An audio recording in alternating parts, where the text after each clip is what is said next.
A pleasant good evening to everyone. Welcome to our show. You're listening to Sounds of the Diaspora, artist to artist, a conversation with yours truly, Dion Parson. I do hope you're doing well tonight. We have a special guest tonight that I'm really excited to have on the show. And the reason is because she's someone that's bringing something different to the table. We've been talking about sounds of the diaspora. And when we think about the Caribbean diaspora, the African Caribbean diaspora, we think of our cultural music. We think of soca, calypso, reggae. If you're from the French islands, you think of zouk music. If you're from the Spanish speaking islands like Cuba and Dominican Republic and Puerto Rico, you have bomba, mambo, plena. You have all of those things. And the really interesting thing about all of these musical genres, the multitude of them, all the different musical genres that we play, is that all of the musicians learn to play in school or they learn to play in church, and traditional they learn from a traditional musical platform. So they learn from classical music.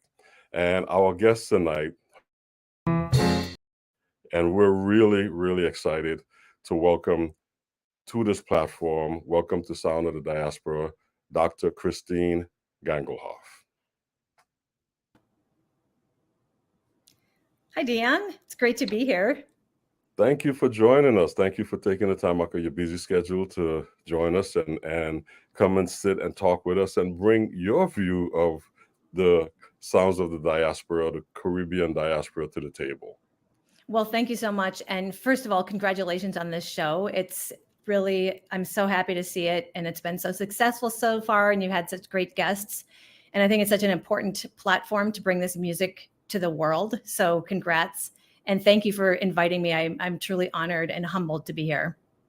Well, you're more than welcome, Christine. Ever since I've known you, you've been a wealth of resource, a great friend, someone that has encouraged me in the many things that I've done. And you've invited me to see some of your work with some of your partners firsthand. And I was always impressed by the great things that you're doing. So you were on top of my list when this show came up. I was like, we have to have Christine. Oh, thank you so much. Yeah. So tell us, the Bahamas, how did you end up in the Bahamas? Okay, so we have a little bit of time here, right? Yes, It's a very complicated story. So I'll just kind of give an overview of my background because I have a very untraditional background. I'm a primary classical musician, but I have as I said, a very non-traditional career path and educational path. So I grew up on a small farm in the Midwest, and not in it like from a musical background at all. But from a really young age, I became completely obsessed with music and especially the flute. So I started flute in 5th grade, and my parents kind of didn't know what to do with me because I practiced all the time, and they got me a private teacher. And at some point my father actually called the teacher and he said, all she does is practice. She practices like 5 hours a day. And what can she do besides play in a bar?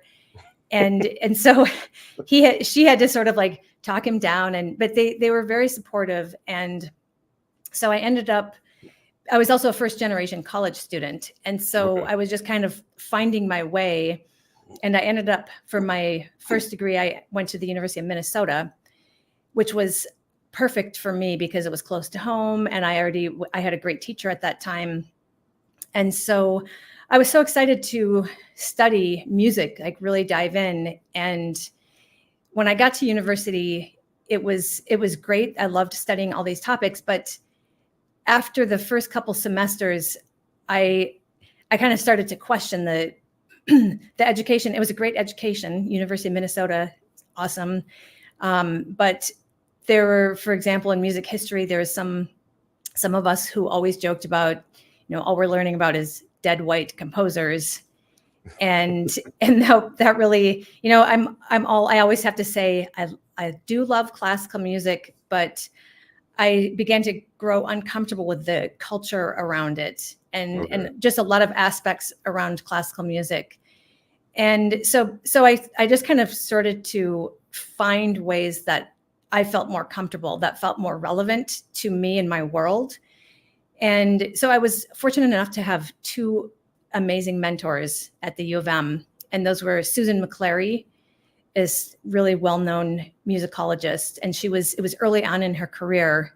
And she was a recipient of the MacArthur Genius Grant. And she's just a brilliant person. I had her from undergrad music history, and she completely kind of changed how I understood music. And at the same time, I stumbled upon, there was an African drum ensemble that had just started at the university, and it was led by master drummer Soa Mensah from Ghana. And I immediately said, I need to join this ensemble. What is this all about? And the thing was, there weren't, I don't think there were any performance students, music performance in the ensemble. It was all mostly master students studying ethnomusicology. And so I was definitely like not a typical person to join that ensemble, but it really like changed how I saw music between those two. And I remember, and I stayed in that ensemble my entire 4 years of undergrad, and I studied independently with Soa. He taught me some African flute styles, and it really changed so much of how I viewed classical music. And for example, and this fits into the Caribbean diaspora, definitely, because there's a lot of this Africanized aesthetic, but just an example of just some mind-blowing thing that Soa taught me was he said, in Western music, that you think of the intonation of how you tune in an orchestra, like A440 or A442. It's this one sound. Mm-hmm. And the flutes in this ensemble, they were intentionally tuned slightly off, because he said the African aesthetic is a thicker sound. So it's a more kind of robust sound. And you can hear that even in instruments, the extra rattle or the extra buzz in the instruments. Mm-hmm. And so all of that really just opened my eyes. And actually had on my senior recital, I had the African drum ensemble play. I played some of the flute pieces and I had to sing. And so my advisor was just shaking his head. He didn't know what to make of this. And so I started off this very unique. And then I also made a recital of all female composers, because I said, I don't see any female composers in our curriculum. And I just did all this research and found them. And back then you had to send letters in the mail. And so it was a lot of work, but so that kind of gives you an idea of how I was approaching music. And so I just kept getting music degrees. After that, I went to University of North Texas for a master's. And as you know, that's an amazing jazz school. And right. I was around jazz musicians all the time. And to me, that's, I have the most respect for jazz musicians. And just, I feel like it's one of the most complicated art forms, and the complexity, everything, I just have so much respect for. And so that was a big influence. And they had a Javanese gamelan there. So of course I had to join that. And we've talked about this before, when you're, especially in classical music, it's one of the things I've never been comfortable with is the kind of, it's a little bit elitist. And if you are a classical musician and you do something else, you're kind of looked at with a little bit of skepticism, like, why right. is this flute player studying African drums? Or, it's almost like she must not be able to play the flute or something, like she has to do. So that's been kind of like a lifelong battle for me. So basically wherever I went, I dove in, and to me, I like the African drumming just helped my rhythm so much and gave me this completely different sense of rhythm. And other forms I studied Balinese gamelan when I was at Yale. And again, there I was the only student in the School of Music who participated. And most people didn't even know about it. So that's been kind of my path. So, and then I held different positions, different universities. And again, I was always kind of diving into the local culture. Right. And so when I ended up right before Bahamas, I was in Newfoundland in Atlantic Canada. Okay. And so kind of an opposite extreme, but there's actually similarities in the culture, the island culture. And I came to the Bahamas because at Newfoundland at Memorial University, I was on a 1-year contract. And when that contract ended, I started looking for a job, and I really I didn't feel like I was cut out for an American university, like a straight ahead job. And because I had other jobs internationally, and I saw this opening in the Bahamas, and I knew nothing about the Bahamas. And so I applied for it, and I said, let me just see. It was a 2-year contract. And now it's 16 years later, and I'm still here. Well, I think you found your home. I think you found your home. Yeah, this is the longest I've ever lived in one place as an adult. Great. And Yeah. the thing is, what you've accomplished in the Bahamas has resonated throughout the Caribbean, because I've heard your name outside of my own personal circle. I've heard your name with folks just sharing the information that you're disseminating through the Caribbean as you do your research and try to pull everybody together. You're really good at connecting folks, I must say. Thank you.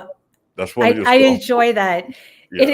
It's funny because I used to always make fun of people calling networking. And I always thought, what is networking? And to me, it was just making friends and, I really love talking to people and learning about people and their culture and their music. And to me, it's very natural.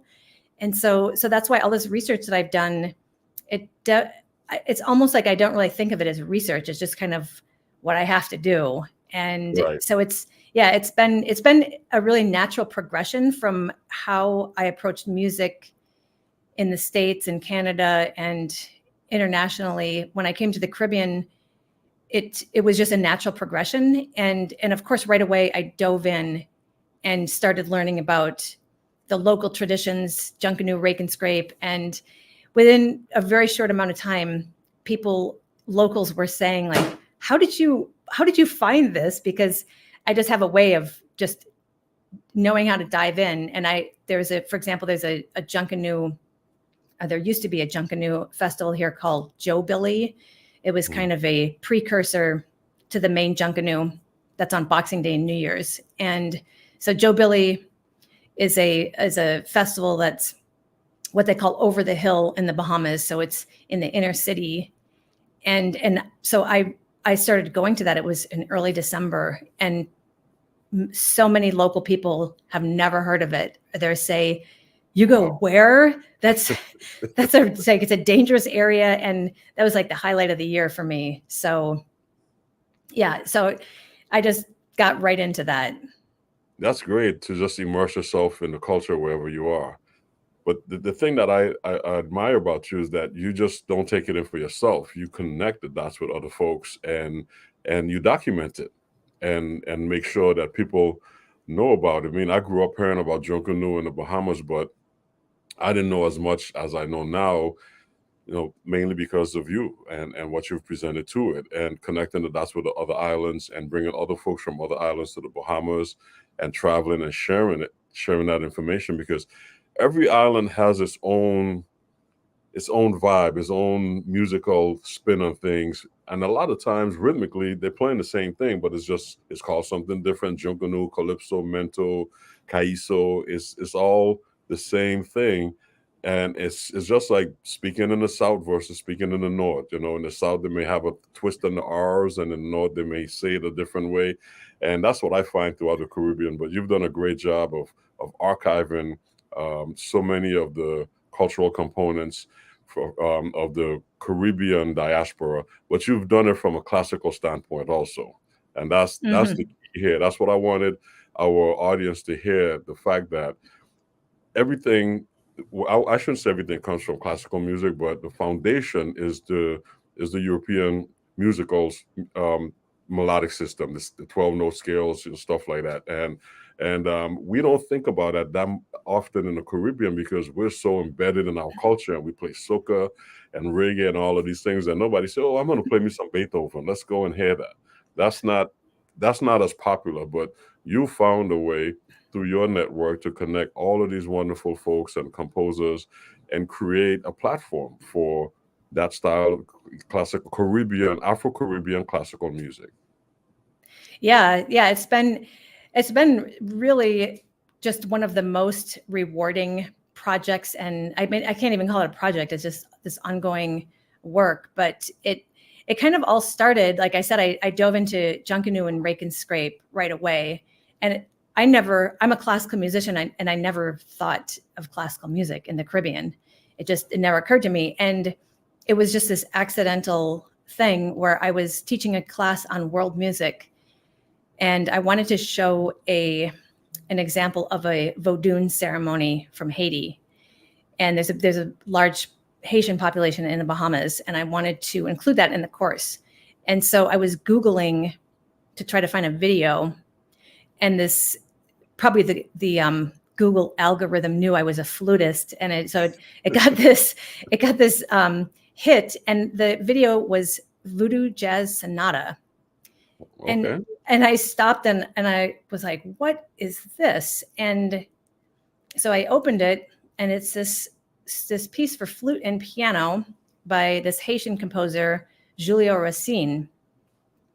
And I listened to the piece, and I said, this is beautiful and combines so many elements. And I just thought, I was just, this light bulb went off. Like, I never even thought of this. And so then I just kind of started searching for, all kinds of different keywords to see what was out there. Mm-hmm. And I knew of some composers in the Bahamas because I had been here and was aware of them. There were a handful, E. Clement Bethel and Cleophas Adderley, and there were a handful of somewhat documented composers here. And so I thought, well, maybe that's happening on other islands. And I reached out to a former classmate from Yale, Carlos Carrillo, and who you've met. And he's Puerto Rican, but he's teaching at University of Illinois, Urbana-Champaign. And I said, I told him I'm trying to document these composers, and I asked him for advice, and he said, go to this conference in Dominican Republic, and it's a conference on, it's a different topic every year, but it's at Central Leon. And so I went to this conference and just started talking to people, and then I did the same thing. I went to this reggae conference in Kingston, and then I met with the director of Edna Manley College. I think you've met him, Roger Williams. Yeah. Yeah. So I met with Roger, and I told him, and by the way, all these people became really close friends, as you know. And Roger was like, no, we don't, there aren't too many composers from Jamaica. But just give you an idea of how I was able to find some of these people, like my flute repair person in Minnesota. When she found out I lived in Bahamas, she said, oh, I worked on a flute from Jamaica. And I said, oh, can you give me that person's contact information? And so she networking, there you go. Exactly. And so she gave me this information, and I got in touch with this woman, and she said, I don't know any composers, but there's this woman, Rosina, and she's married to Peter Ashbourne, who's a prominent Jamaican composer.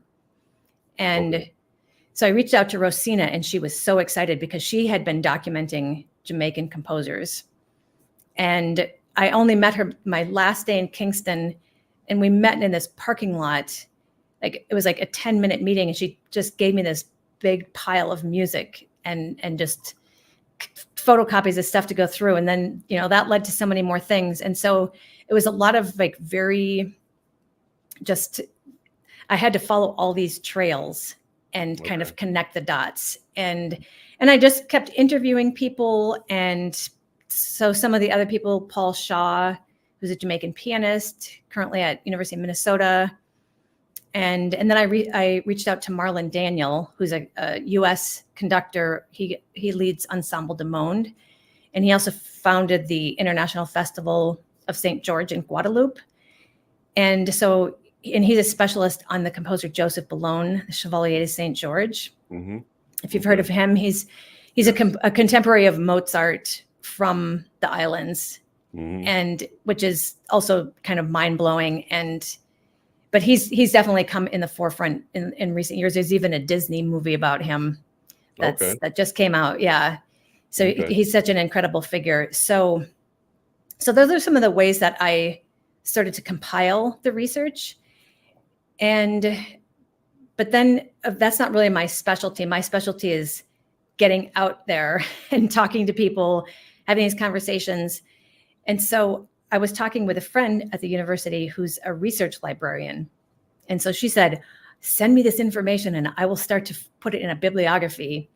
And so we kind of partnered together, and it was a perfect partnership because that's her specialty. Okay, so you made the connections and sent them to her.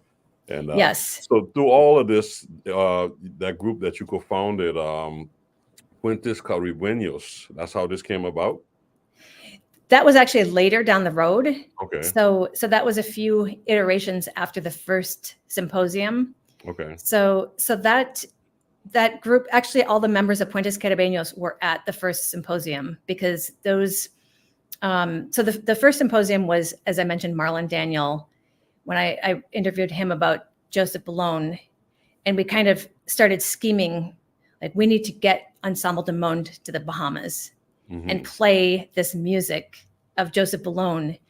And because classical music isn't really on the radar, especially of young kids. And I thought, and Ensemble du Monde is this orchestra of very diverse players. And so having children see this orchestra with musicians that look like them and playing music from the Caribbean was just, something. So we had to go through a lot to make that happen. And he commissioned a work from Dominique Lejeune, this really incredible Trinidadian composer who's based in the UK. Okay. And so when this all was coming into, like, just forming into this concert, I said, if Dominique is coming here and this orchestra is coming here, we need to, make something else. And so we made this international festival of Afro-Caribbean composers. Okay. And so it consisted of the orchestra, and then some of our local groups. Our Seaforth ensemble played, and then I invited some of the people that I had been talking to. So Paul Shaw, Dominique was here already, Peter Ashbourne from Jamaica, Carlos Carrillo from Puerto Rico, and then Adam Walters, who is a composer. He's from the UK, but he's been based at University of Trinidad and Tobago for several years. And he's composed a lot of music influenced by his time there. And so they had a panel of these international composers, and then we did a panel of Bahamian composers. But it's really interesting. It's kind of like what you were saying earlier about all of these styles being the same, but having a different name, or like a slightly different instrumentation to them. Because at this symposium, nobody knew each other. None of those people knew each other before. And they started talking about their work, and everybody kind of kept looking at each other like, that's so similar to what I'm doing. And they would play their music, and they're like, whoa, like this. And it was truly mind blowing. And basically that was kind of the start of it. Like, this has to continue. And we all kind of just became this community. Right. And so it evolved from that. And then Adam organized the next symposium in Trinidad at UTT. And then the one that you were at was when we formed Puentes Caribeños. And then we partnered with the Puerto Rico Conservatory, and we had the next installment there. Yeah, that was nice. I was totally blown away.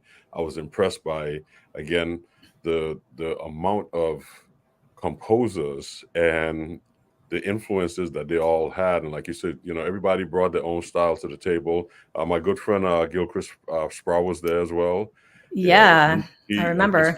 He couldn't stop talking about it. He was like, man, this is great. This is good, because that's his specialty. He loves to write for orchestras and symphonies and stuff like that. So that's really, really great that happens. And I wish you guys continue success with that project. And I pray for it to continue on, because that's needed. That's a whole nother world of our Afro-Caribbean diaspora that the mainstream, if it wasn't for you, I would not have known about it, to be honest with you. I would have not have known about it because you brought that to my attention, and I was totally blown away. So, well, thank you. Yes. Yeah, it's my mission. I'd like more people just need to know about it because it's this whole repertoire that people just are unaware of. And so it's just, I'm glad to hear that from you.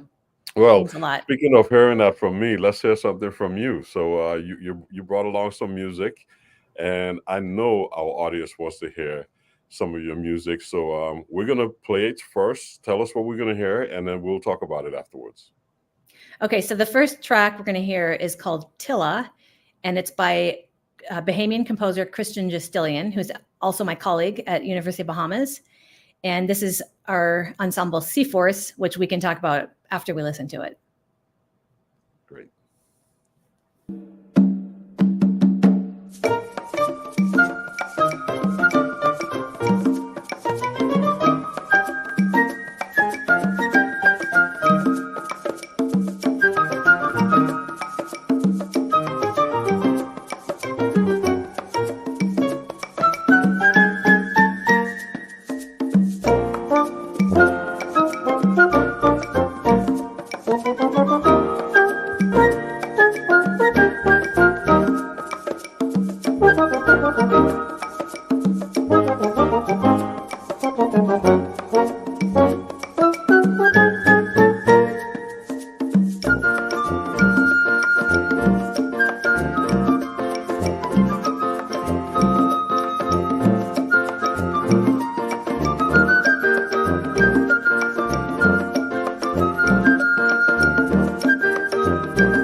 Very nice, very nice. I really enjoyed that. I really enjoyed this.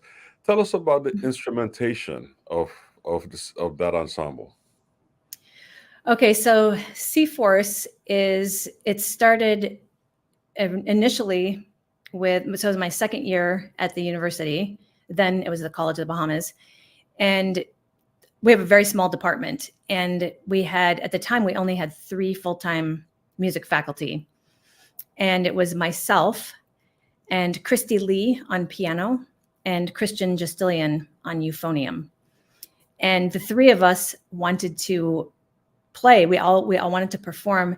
And Chris Justilian is more of a jazz musician, but he's so versatile. That's what kind of a theme throughout the Caribbean is this versatility. And Christy's a very much classical pianist. Her background's in opera. And so we said, well, let's form this ensemble. It's this very unusual instrumentation of flute, euphonium, and piano. And so we said, well, we just make it work. And that's also kind of a Caribbean kind of thing of just going with what you have. Like you just make these ensembles or you make this instrumentation. It's like cooking. And so at first we started that's from our first CD, Chaka Music. And we started just making our own arrangements because there was nothing written for that instrumentation. Like, I don't know a single piece for that instrumentation. And so it was really interesting. And actually the instrumentation works really well because there's a high voice and then a low voice and then the harmony to fill it in. And so Christy started arranging these opera duos that worked really well. And so on the CD, she arranged these opera duos for our trio. And then I had been doing all this research in the Caribbean composers. And so we made arrangements of some of the pieces I found, because I found some that were folk songs that had been arranged for voice and piano. And so we arranged those for C-Force. And then Chris started composing original pieces for us. And so that was his first piece. So he came to one of our rehearsals and he said, I have something new. And he handed us that music, and Christy really struggled with the rhythm at first because she had never played anything like that. And he had to really work with her, especially on the rhythm. They just drummed for a while, like practicing the drumming rhythms. And she eventually, she got it so well. But you heard other instruments on that because C-Force is those 3 instruments.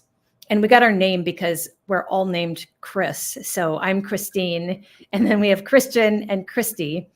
And, and so, yeah, exactly. So we're like, we have to make use of this. So that's how we're C-Force. But we always love collaborating. And so a lot of times we would have students play with us, or when we go, for example, you played with us in Puerto Rico, which was so great. And we did a conference in Dominican Republic, and we got to play with these Cuban musicians. And so a lot of the music is very flexible. It can have other instruments added. And so for the CD, Chris Justilian, as I said, is just this ridiculous musician who can do anything. So he played euphonium, and he also played tuba, that bass line that you heard. I heard it. Yeah, I heard it. Boom, boom. Yes. Yeah, I was grooving it. I know that, and that's like a classic Bahamian bass line. Exactly. Yeah. Yeah. And then he also did all the percussion parts on that. Okay. So so that's all him on that track.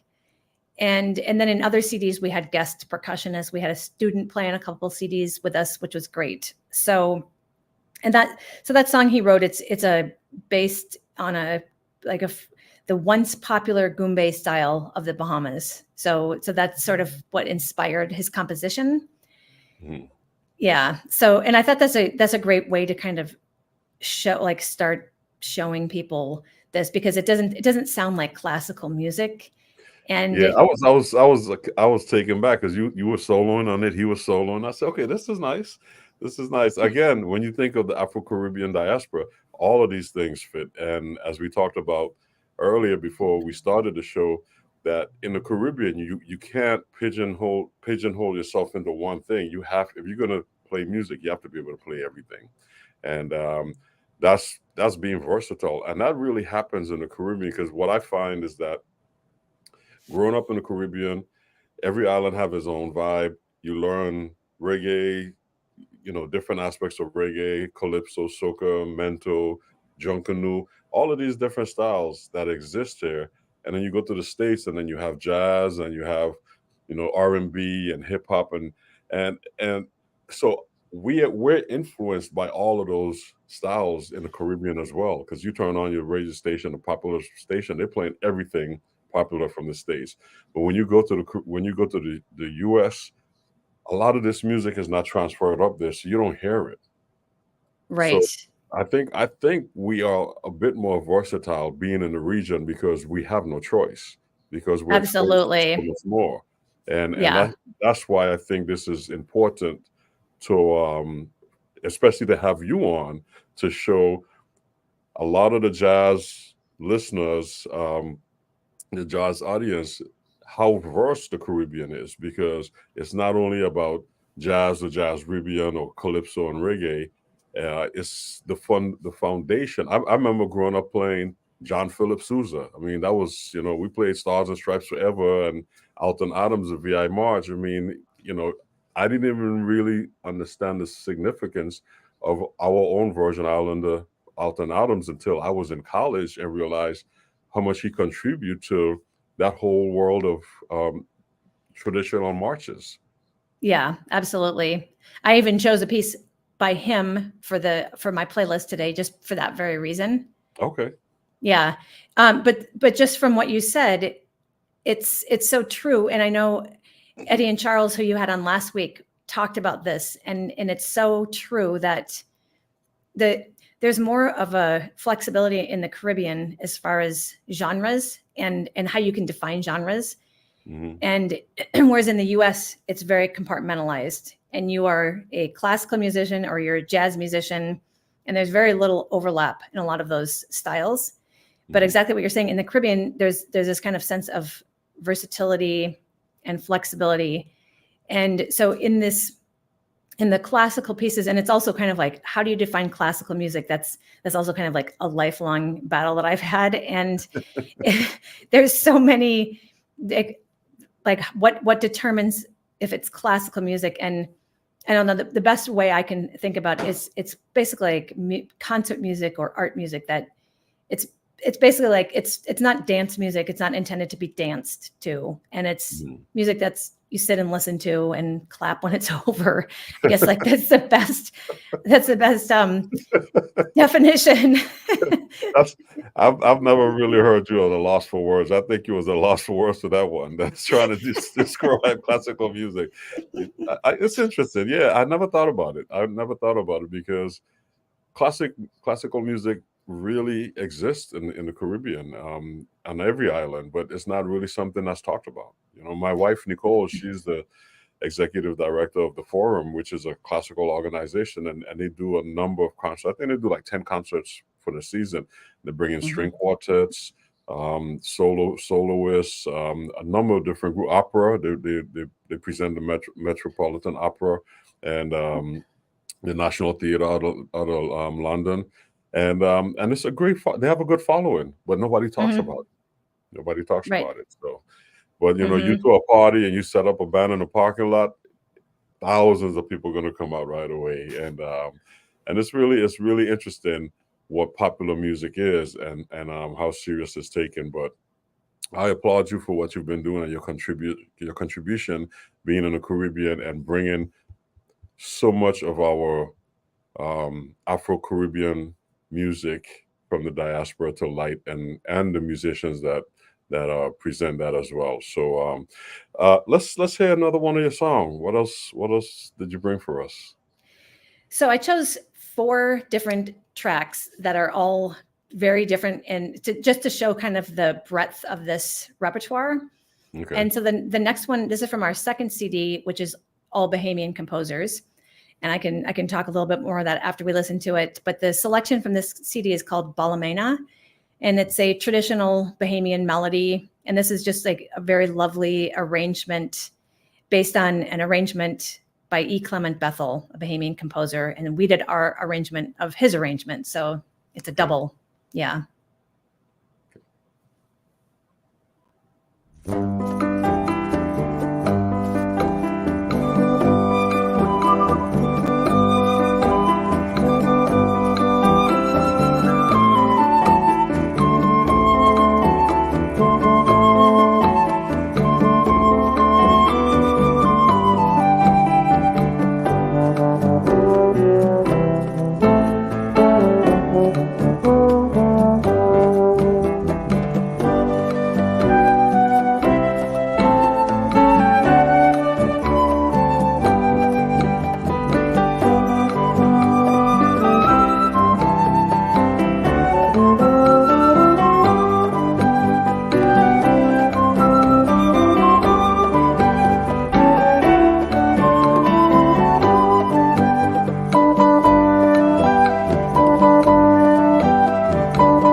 It's very nice. That's very nice. I enjoy that. Reminds me of Harry Belafonte. Yeah, exactly. It does have that kind of How's that? This is island. sun in the sun. Yeah. Reminds me. Exactly. Totally. Yep. Yeah. So I thought that was an interesting selection because through this research, looking at these different kinds of classical composers, the cultural influence comes out in different ways. And so in this particular one is mostly the melody, although you hear that clave rhythm and some of the rhythmic stuff too. And in the first one we heard Tilla, that was mostly the rhythm, the gumbe rhythm. And so composers basically use different, it can be melodic, rhythmic, harmonic in some ways, not so much harmonic, but in the last example, that is something. So I just wanted to kind of show a range of this and how you can't really say there's one particular style. It's not like you can say it's orchestral music or it's this, the instrumentation. That's actually another thing I really love about the music is the flexibility in instrumentation. Mhm. So there's this composer in the UK, but his roots are in St. Vincent and the Grenadines. I don't know if you've ever encountered him. His name's Roland Sutherland. No, I haven't. Okay, so he's kind of my flute hero. He's the most versatile flutist I've ever. He's kind of like the Chris Justilian of the flute, and he plays classical at a very, very high level. And his improvisation in jazz is just incredible. And he specializes in a lot of contemporary music.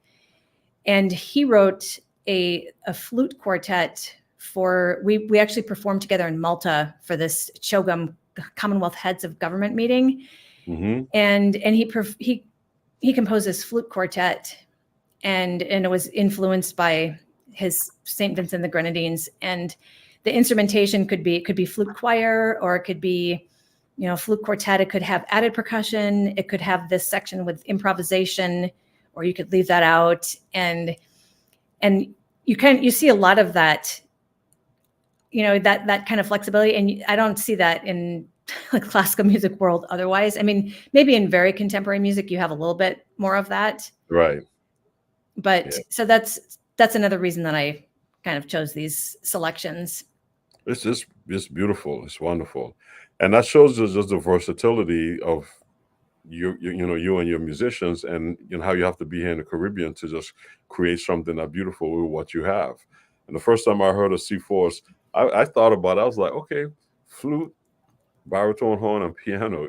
Interesting combination, but it's just some beautiful stuff. And I'm really happy that you picked these pieces and sharing them with us. So that's good. One of the things I know that you guys, your group has done, you've published some manuscript that goes along with the CD. And can you talk to us about that a little bit? Tour de Force, can you share that with us? Yes, yeah. So Tour de Force is our third CD, and that is a double CD of all Caribbean composers. And classical composers, correct? Yes, classical. But again, some of it sounds like, the first song you heard, I think a lot of people wouldn't to say that doesn't really sound classical, but in our definition, or to use Garrett McQueen, he's another one of my conspirators, I guess. He calls it so-called classical. So that's been my favorite term so far. So I guess we have all so-called classical music. And what happened with that CD, we recorded the double CD, released it, everything. And that same collaborator I mentioned earlier, Kathleen Legrand, the research librarian, she and I we've been working on these bibliographies documenting this music. And so we had the idea to use the CD as a foundation of a book. And so basically we put together this book featuring the composers in the CD and the soundtrack of the CD. And it would talk about each composer, but then we also went to the popular music and the folk and traditional religious music that influenced those composers. So the soundscape that they heard growing up. So we would give explanations about those different styles and how those composers were influenced in their writing.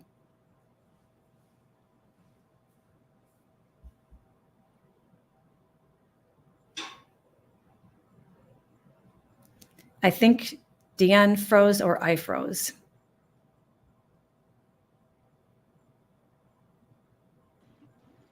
Hello, Christine. Dion is frozen. Do you want to move on and play your next song for you? Yeah, actually, do you want me to, why don't you play it and then I'll talk about it afterwards? Wonderful. Dion should be back on by then. Okay, great. Thank you. Thanks.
That was very nice. That was really, really nice. And thank you for playing that piece that featured the flute and actually the piccolo, right?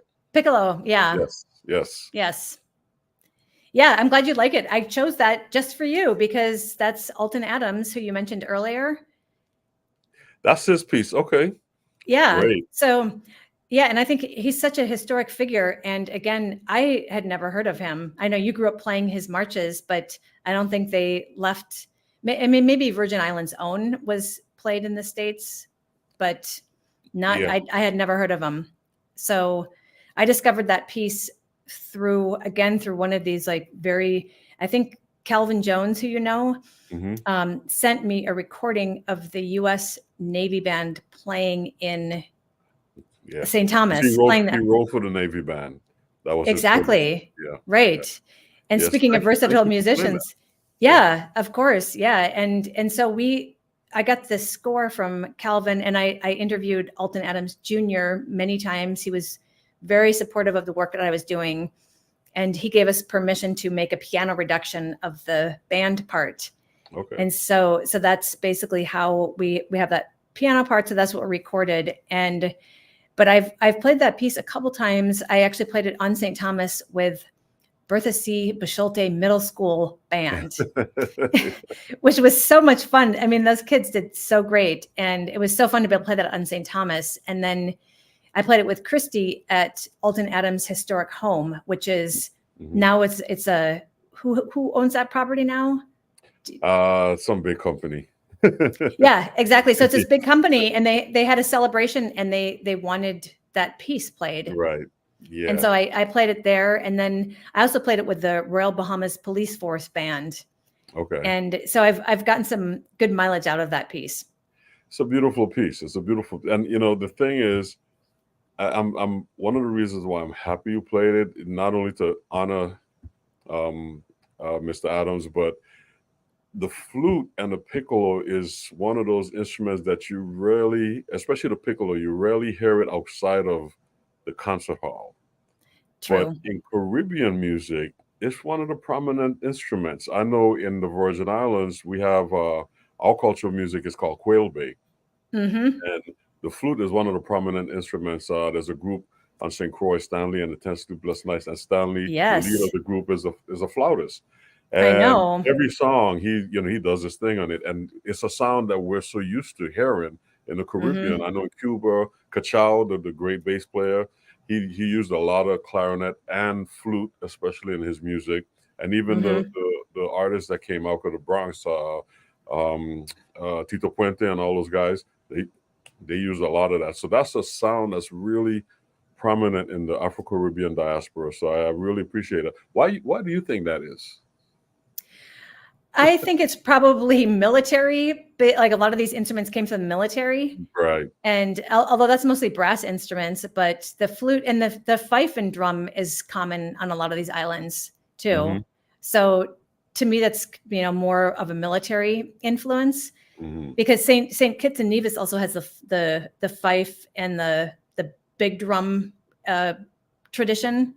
So that's another, but you're right. In Cuba, the flute and piccolo is very common, and they play so high. All of their music, they love that top register. Yeah. Well, it goes back to saying, now that you mentioned the military and the fife of drums, is going back to saying to reflect what you mentioned earlier about using what you have.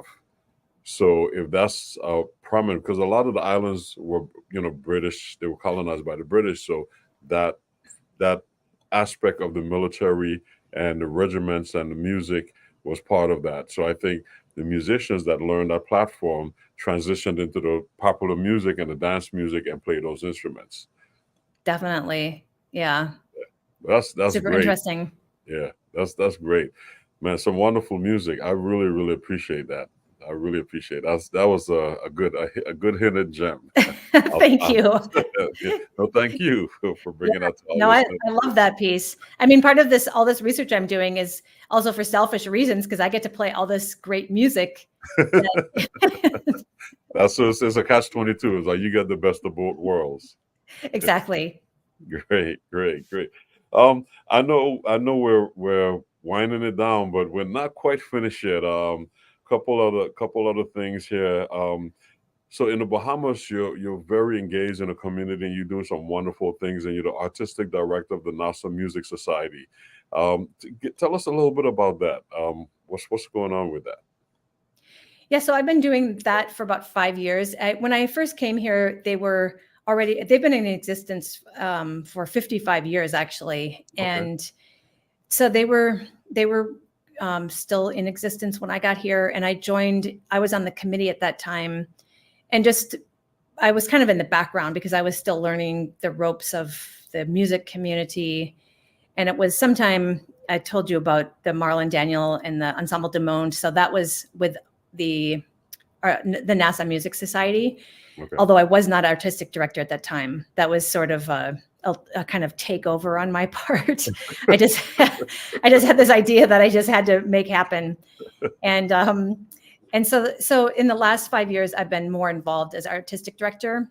And it's been really great because it's been another way that I can bring these musicians together. And I've really made a point to feature a lot of local musicians from the Caribbean and the Caribbean diaspora. So I've had Liam Teague, the steel pan player from Trinidad. He's actually coming again this year. He was here a couple of years ago, and that was a huge hit, and people loved it. It's interesting. Steel pan is not a big prominent instrument in the Bahamas. It is in almost everywhere in the Caribbean, but it was in the Bahamas years back. But it was still embraced. And Roland Sutherland, that flutist that I mentioned, he was able to perform here a few years ago.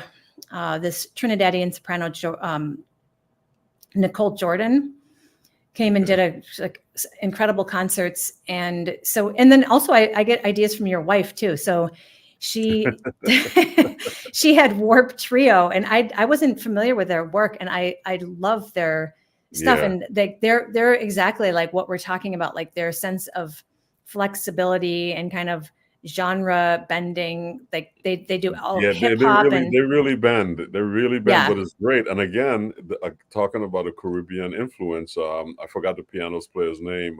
Michelle. Yes, he's Trinidadian. Trinidadian, yes. So he's Exactly. bringing all of that to the table. It's really amazing musician, and everybody in that group. And I love the openness. They embrace everything, and they incorporate it. They could put the kitchen pot in there, they will. I mean, and it's so good. Yeah, they're amazing. Like I came up with so much stuff for them to do while they were here, because like, oh, we'll just work the whole time. And so the favorite thing I've done with Nassau Music Society was with Warp Trio, and I put them on a jitney, these little buses that we have going through like the tourist area. And so they went on a jitney, and I knew the jitney driver, and he was super excited to make this happen. We picked him up on Cable Beach, this tourist area, and drove in a functioning bus downtown. And tourists were getting on the bus, and there was this band playing in the bus. and they were totally game for it. Like they loved it. And it was so great. And then they played a little concert downtown. And it was just kind of a way to, like, because our concerts are, slightly more formal. And this was just a way to get them out there and a little bit more exposure to the group. So it's been fun. That's great. I'm smiling because I did a State Department tour in I think it was like 2019 with Wycliffe Gordon to Sri Lanka. And you talking about putting them on a jitney? They put us on these tuk-tuk, these little carts. So like Right. One instrumentalist, it was like 5 of us in a row, and it was like I didn't even have a regular drum set. They hooked up this electronic drum set to go through a sound system, and Wycliffe is on one, and we went through the town area, and this tuk-tuk playing, when the Saints go marching in, and had this whole embassy barricade behind us. It was amazing. It's quite interesting, like how creative you'll be to get that music out there. So I'm smiling as you're talking about putting them on this jitney, and I'm like, yeah, I did that. That is funny. I did that. That was quite a show. We had so No much kidding. fun doing it. Yeah. I know not many musicians could say that. Yeah, I mean, sometimes you gotta be unconventional, to bring the music to the people, because everything we did while we were in Sri Lanka was at the embassy for all these Mhm. dignitaries, and the ambassador was like, man, how can we get to the people? And they weren't sure if they organized a community concert, if it was going to be embraced. So it was like, let's just drive through the neighborhoods, and that's what we did. Oh, I So love that. That's you, brilliant. you have to have fun. You have to have fun. So it's great. But Yeah. you've brought so much to the table for your time, 15 years, 16 years being in the Bahamas. And I really wish you continued success in everything that you're doing. And I'm here for any reason you need to call upon me, and just let me know, because I think what you're doing is important, and the classical component is really important for all instrumentalists, because we come up with that fundamentals. And I really applaud you for what you've contributed to the entire Caribbean, not only the Bahamas, since you've been here. So continue the success. You're part of the diaspora, so we're gonna be, checking in with you to see what great things you have going on, and keep us posted, because anywhere we can help and spread the word, keep us posted. I think you have one more song, right? I do, if we have time for it. We do have time for it, so I just kind of want to get that song going, and then I'll let you wind us down. Okay, perfect.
Very nice. Very nice. What was the title of that song?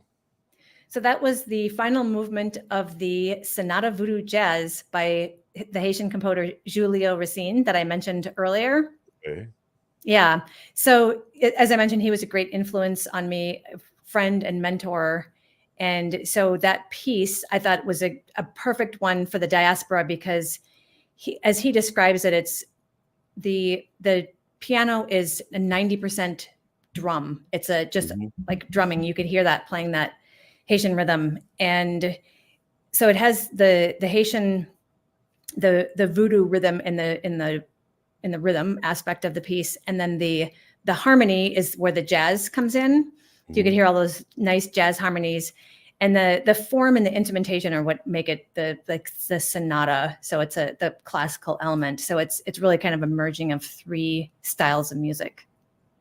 It's really nice. And I had a think. That's the rhythm. Yeah. Really Yeah, nice.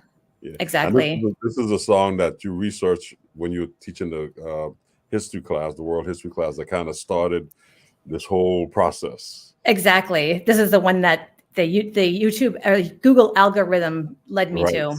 Yes. Nice. Well, it's a good representation of what you're doing, the work that you're doing with C-Force, with your colleagues there in the Bahamas. Continued success, like I mentioned earlier. It's been so great having you on the show and just talking with you.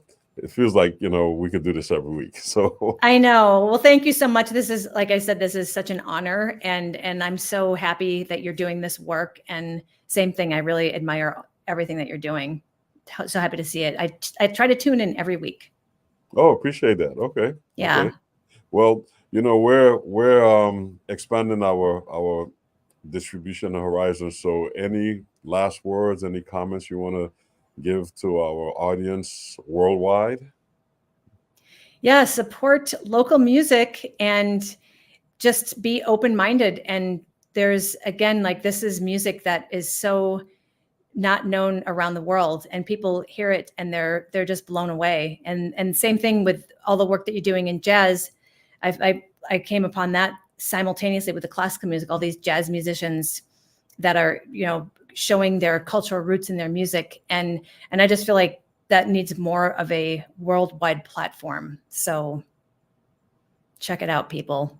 Tune in to Dion's show every week. Thank you. And we'll be talking more about jazz Caribbean as we progress and develop that style and bring more elements to the table. So thank you for being a wonderful guest, sharing your knowledge and information with us, Dr. Christine Gangelhoff. Thank you very much. My pleasure. Thank you. Please join us next week as we bring a wonderful, talented, dear friend of mine, musician to our platform, Sounds of the Diaspora, Artist to Artist, conversation with Dion Parson, the one and only Samuel Blazer from Switzerland. And he will be talking about his upcoming project, Roots, which is a tribute to the one and only Don Drummond, the trombonist that helped to create the Scatterlights. Samuel just created a new band, a new project, Roots, that's featuring the music of Don Drummond and other musicians from Jamaica. And the CD was just Grammy nominated. So we're very excited to have him on the show next week. And he is going to talk about the whole process of putting Roots together and the other projects that he's working on. So thank you all for being a wonderful audience. Thank you for taking the time out of your schedule to join us. And we really appreciate you spending your time with us. Until next week, take care. All the best.